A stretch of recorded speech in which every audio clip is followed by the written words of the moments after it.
Se você tem medo de sair da sua zona de conforto para chegar na sua meta, você sempre vai ser menos do que você pode ser.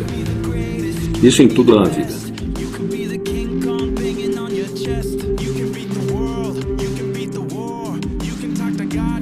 Se você tem medo de sair da sua zona de conforto para passar por uma transformação que te leva a um ser melhor,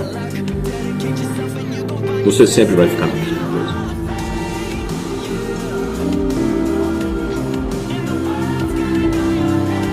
Na vida tudo é transformação e mudança.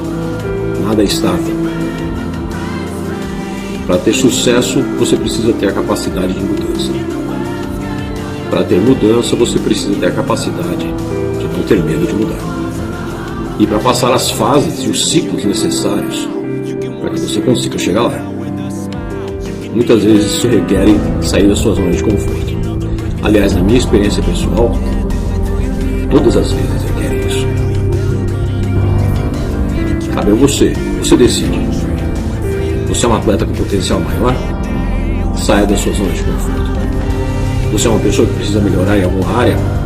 Saia da sua zona de conforto. Às vezes essa mudança, essa metamorfose, passa por fases que não são tão bonitas. Mas você não está trabalhando em fases. Você está trabalhando em meta final. Foque na sua meta final.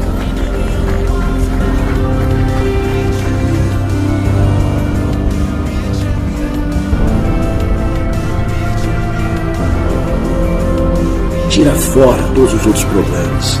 Tira fora quem está te atrapalhando. Afasta. Foca na tua meta. Foca nela, porque só assim você vai conseguir aquilo que você quer. Ninguém pode fazer isso com você. Só você pode, mas ninguém. Sonho com atitudes corretas leva uma pessoa a conquistas incríveis.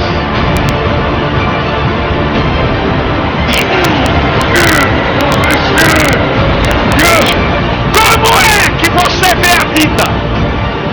A sua fé em relação a você.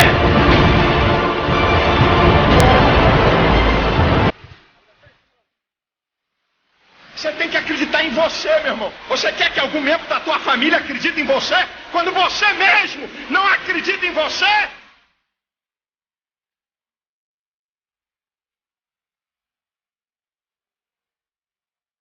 Não deixe ninguém destruir você.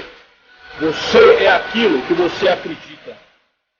Tudo dentro de você é só seu. Tudo dentro de você é só seu poder.